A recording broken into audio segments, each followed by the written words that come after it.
So, when were you born? I was born in September the 20th, 1940. 1940? Yeah, Where were you born at? in Memphis, Tennessee. Lived there all my life until I finished medical school. Okay.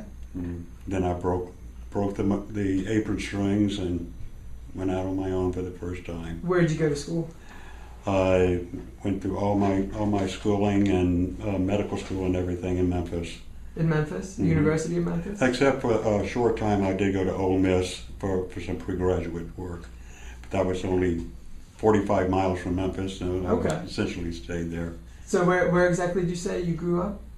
In Tennessee? In Memphis, Tennessee. Oh, you actually grew up in the city? Yeah. Well, right outside in a town called Germantown, Okay. which is a little suburb, a yuppie suburb of Memphis. Well, how was it like growing up there? It was interesting. I was an only child, believe it or not, to parents named Mary and Joseph, and Okay. I was their little Jesus. So they were very, very Christian? Very Christian, but also very possessive. I mean, they didn't go anywhere without me with them. Okay. Any party, anything like that, I was always with them. So I was everybody's little boy. Yeah.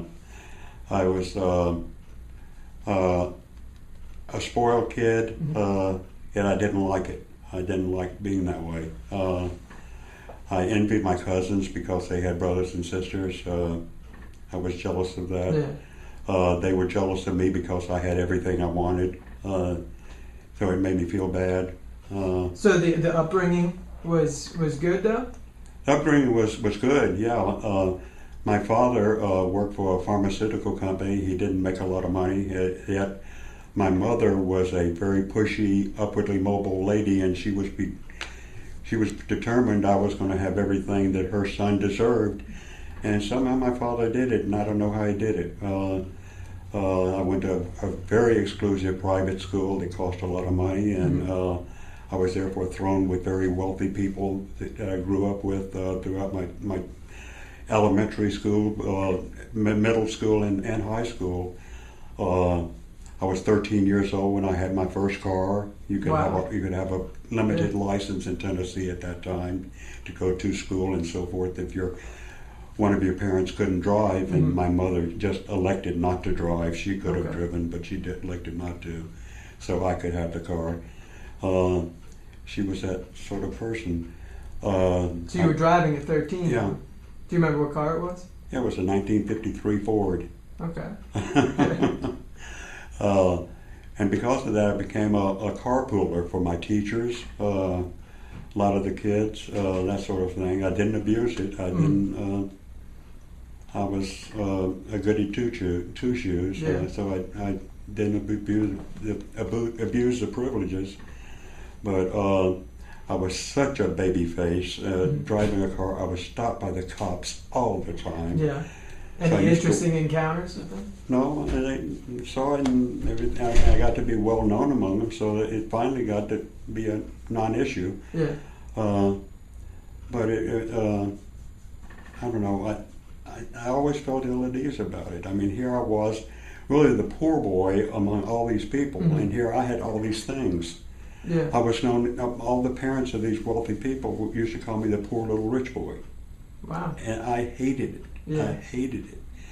Growing up, I became really obese. And all the kids kidded me about it. I had a terrible self-image, not only because of the financial thing, but because of my size. I don't know. It just So how would you have rated the high school experience at that time? the high school experience. I finally talked to my parents into letting me go to a public school when I was in the 11th grade. And everything changed. My weight went down. I became happy.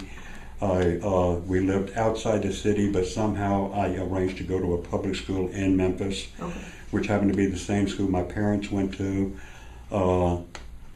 My life changed when that happened. Okay. And right after that, I only went there for a year and a half, but my life sort of changed. I started making good friends. I still had the wealthy friends because they were good friends too by that point. But I was able to mix with other people too, and it was a change. It helped me go through college. I sort of became during this time through school, I was #1 in school with grades. I was known as the brain. I didn't have to work hard for grades. I just naturally just came to you. Came to it, and the private school I went to, the headmistress that I had wrote a note on my last report card, said this is the highest grades that's ever been graduated from the school. Wow. So I assume you're a valedictorian then? So I just, that was the only thing I could do. Mm-hmm. I couldn't play sports. I couldn't do anything else, but that was the only thing I could do. But you said it came easy to you as well? I worked hard for it, but Okay. it wasn't. I didn't think of it as working hard, but I guess it didn't Mm-hmm. come easy. Because by the time I got to college, everything went down to B's and C's. Then. Okay. So Now, what made you want to pursue the degree that you ended up with? I did. I was forced into it. I didn't want to become a doctor at all. Now, how come? My mother was bound and determined I was going to be the family doctor. Okay. And she got her way about everything. Mm-hmm. I did not like my mother. I Yeah. hated my mother.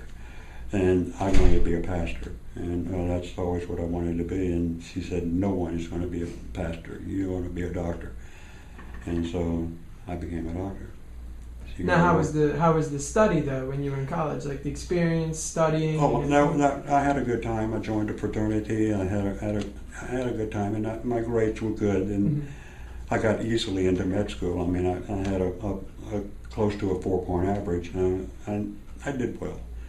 But like I said, I also had courses I had to struggle with. Yeah. A lot of the math courses and some of the biology courses, like entomology and stuff that I had no interest Really in. specific kind of I things. really had to struggle with. Yeah. Now, what field did you go into doctor-wise? I started off in anesthesiology, and I stayed there for about 35 years. And Okay. then after 22 years of marriage, my wife and I broke up. Mm-hmm. And that gave me a chance to go into a residency in psychiatry. Oh, okay. And So you actually changed it. I then. changed. And What made you want to pursue that? in anesthesia, I had gotten an interest in pain management. Mm-hmm. And there's a lot of psychiatry that's involved with pain management.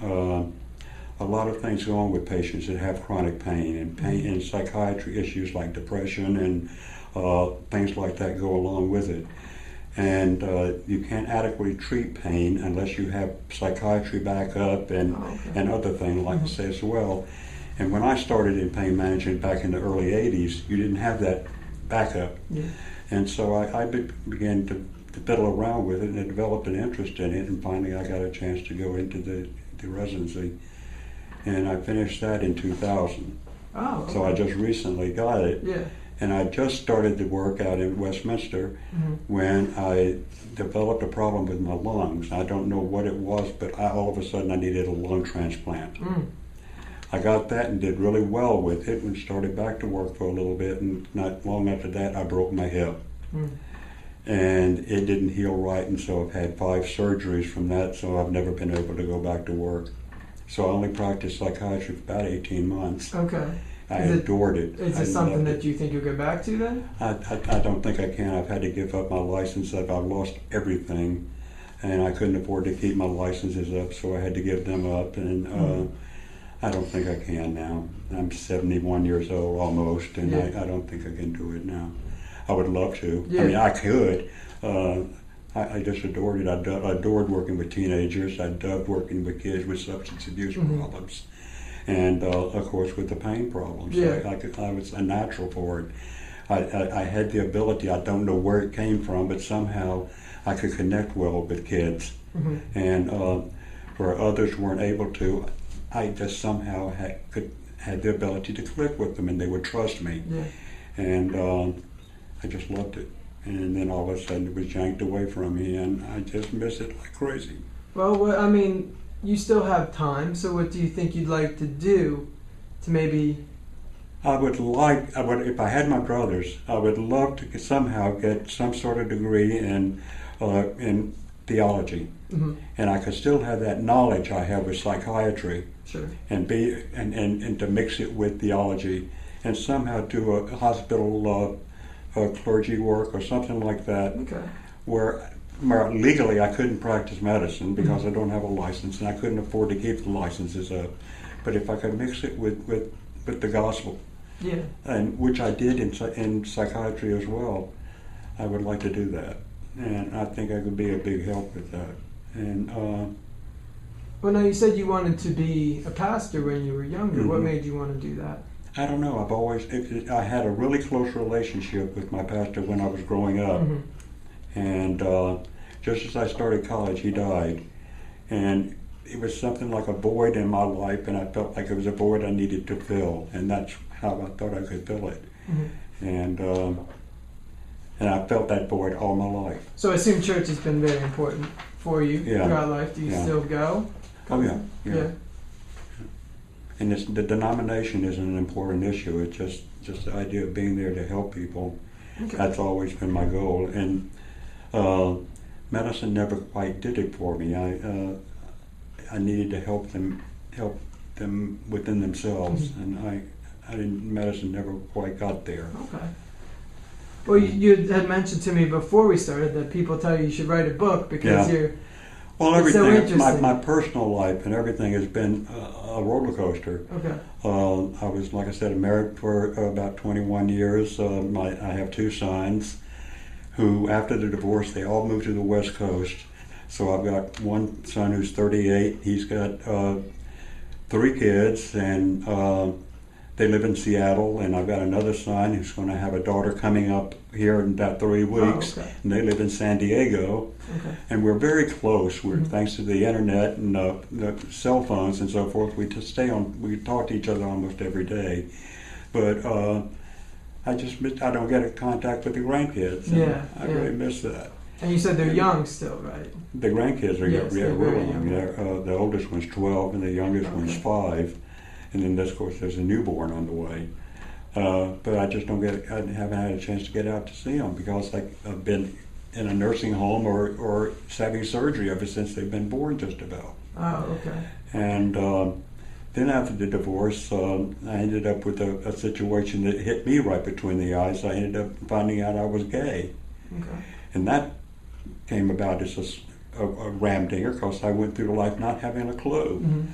And fortunately for me, my kids and my ex-wife and all of that have accepted it with open arms, and they've accepted my partner very well. We've been together for 15 years. And, Yeah, I noticed you were wearing a yeah. ring there. And my ex-wife adores him, Mm-hmm. and my ex-wife and I still get along very well. That was not Oh, the that's reason good. for the divorce. She had met someone else, and they were married, and now they've divorced. Mm-hmm. And so my ex-wife and Bob get along extremely well. My sons get along extremely well with him. They adore him. And so it's worked out, everything's worked out well. But like I said, my life sort of did a 180. Yeah. And I wasn't expecting it. It just happened. Well, do you account it to anything? Pardon? Do you account that to anything, or? I think it was the fact that I went to an all-boys school for Mhm. most of my life. And it never occurred to me. That there was any physical attractions or anything like that. It was just it never occurred to me. Then I was in the military for 13 years. Okay, you didn't mention that before. I forgot, yeah, and so I never thought about that. I did my anesthesia training at Walter Reed. Mhm. I was drafted in the Army after my internship, after I got out of medical school. And I've been around men all my Yeah. life. I'd never thought about it Mhm. sexually. Mhm. And then when I was alone all of a sudden, and then I met my partner. He was the first person I've ever been with, Mhm. and so it never occurred. It just made sense to you. And my wife and I always got along well. Mhm. How did you meet her anyway? You didn't. Well, how did you meet both of them? I Tell met me my about her wife first. while I was at Walter Reed. I went to a wedding of my roommate at Ole Miss when I was down there. He was in the Army, and we ran into each other at the officers club there. He said, "I'm getting married next week. I want you to come down and be in my wedding." I said, "I'd be pleased to." Yeah. And so while I was there, someone else who was in the wedding said, "Listen, I have a friend who's coming down from Connecticut next week, and he has a sister, a friend he's dating, and her sister is coming down from Philadelphia, and she doesn't have a date. Would you go with her?" I said, "I don't want to go on a blind date," and so it ended up to be my wife. Okay. So we dated for about 3 months, and we married not that long after. And within a year after that, we had our first child, and we got along well. Like and you were married for how long? About 20 years. 20 years? I said 22, then 20, but it was 20 years. Okay. And like I said, she, admittedly, because of anesthesia and the horrible hours, as our lives together went on, we sort of grew apart. Okay. I was always in the hospital, and she was into her writing, and she was a writer and all this sort of thing. So she met someone else through the writing circuit, and she married him, and that started the divorce. And then my life went separately. And now, how did you meet your partner? Online. Online? Through the church, really. It was. I was looking for church conferences and things like that in the area, and there was one going to be held up here in York. Okay. And so I was looking for people who were going to go, and he popped up, and it wasn't even through a gay issue, but I contacted him, and he was a member of the Church of the Brethren, which I had never heard of. Okay. And I said, I would just like, he was going to this conference, I said, well, I'd like to meet you and find out more about your church and what's it all about. And so we met down in Baltimore and had dinner one night, and that's what started it. And you guys are still together? And yeah, it's like I said, it's been almost 12 years. 12 years? Yeah. Great. And he gets along well with the family and everything? With his family and everything else. And they've never mentioned the word gay, but they know they know that we are, and except when I go to all their parties, and they consider me as when they call, like his sister calls me her uncle, and that sort of thing. So it works out really well for both of us. Any other stories that you'd like to share that maybe you haven't thought of? That's sort of it. It all surprised me that everything went so smoothly, I guess. Okay. I didn't expect it to. Nothing else in my life had gone so smoothly. Yeah.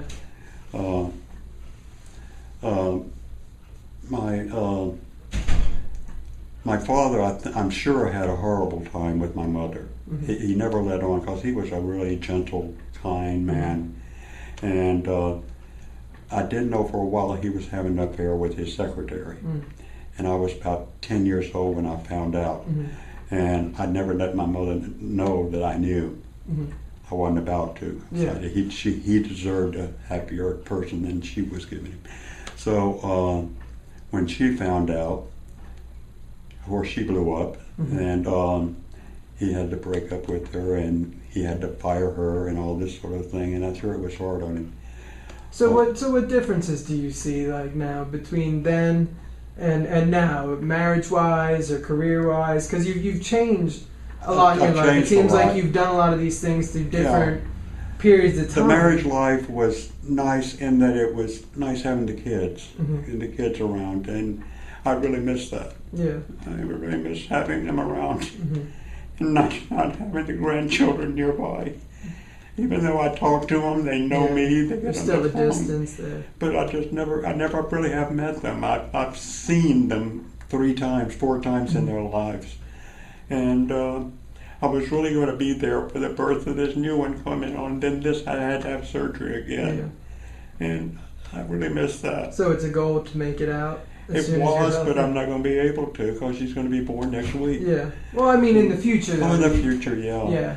But have you thought about moving out there? No, I would not want to live on the West Coast. No. No. You're just interested in the East Coast now? Yeah. I mean, I would give anything if traveling by train were less expensive, but it's more expensive than flying. Yeah. And I would love to do that. I don't relish the idea of flying anymore. Right? With this metal stuff in me and all that, I just don't relish the idea of flying. And driving is sure would be a hassle, but I guess that's the only option. Yeah. I'd like to move from here. I'd love to live in an area where they never saw snow again. where your ideal? Ideal would be an island somewhere. I would love to do that. I mean, anywhere that Costa Rica, somewhere, anything that where they be tropical. I would love that. But my partner has never lived anywhere outside of York County. Oh, really? Except when he was in the Air Force. And that was it. He would not think of living anywhere else. I'm stuck here as long as I'm stuck with him. Yeah, well, sometimes you got to give up certain things. That's right. So I don't know.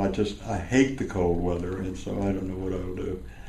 But something will work out in time. Yeah. I just haven't had a chance to think about it. Absolutely. So, I guess the last question would be, what advice would you give to someone starting out today? You said you're good with younger people. Someone's getting ready to graduate high school or college. Don't listen to your parents. Do what you want to do.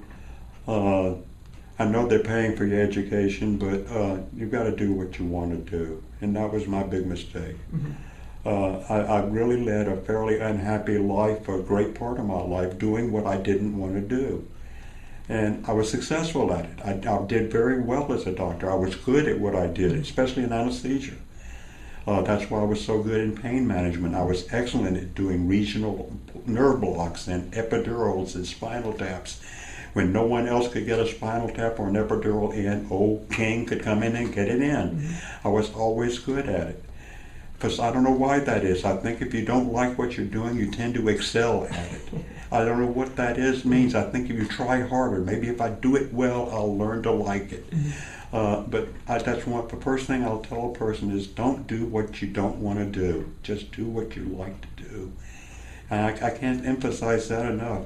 You've got a long life ahead of you. Please do what you love doing. Regardless of what your family thinks you ought to do or what your parents want you to do. Don't go become a lawyer because your dad's a lawyer. I mean, unless you really want to. I mean, that's but do what you want. So choose your own goals. Choose your own goals, and that's right. I mean, I was exposed to medicine all my life. On my grandmother's side, all of her family were doctors and medically oriented. But that's not.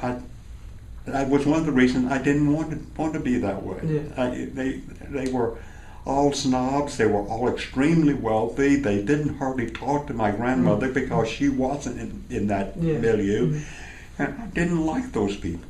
And I didn't want to be like them. I think that was one of the reasons I didn't want to be a doctor. Because that was back in the days when doctors made a heck of a lot of money. It's not like today. And I just didn't want to be like that. And I thought they were snobs. I mean, some of their wives were good to my grandmother, but the husbands could care less. And I didn't want to be like that. Okay. But that's the first thing I'd ever tell any young person. Any other advice that you think of through the years? No, just like I said, I wish I could tell. I was always trying to figure out a way of trying to help young gay people because they suffer so much because they don't have anyone how to talk to them, and I didn't know how to approach them because the parents would accuse me of trying to influence them into becoming gay or something like that, and that would be the last thing I would want them to do. Why would I ever want anyone to be gay? Especially if I were a young person. But they need people to talk to. The highest percentage of young people that commit suicide are those suffering with gay issues. And they need people to talk to. Okay. And I encourage them, if they are suffering with that, they need to search out an older person who is gay and to talk to them about it. Not to feel bad about it. There's nothing wrong with it. And you are born that way. You're born that way, and you can't change it. I mean, look at me. I was 40-something years old, and I realized it. I mean, and I really don't think I had been fighting it all my life. Okay. Maybe I had been. I don't know. But that's another thing. Just don't fight who you are. Accept it. Absolutely. And that's the only other thing I can say. I mean, admittedly, you can't go to your parents probably with that issue initially. If you're first struggling with it, you have to have someone to talk to. And there are social workers out there that you can go knock on the door of a social worker or a health clinic or someone and say, "Can I talk to you?" And they're not going to shut the door on you. Absolutely. And just to get the door opened and to start talking about it, and get the guilt out of your system, because you're not the only one out there. Because that's what you feel like when you first get these symptoms. So those are the things I encourage people to do. Okay. Accept who you are and be who you want to be. Sounds good. Absolutely. Anything else? No, that's about it. All right.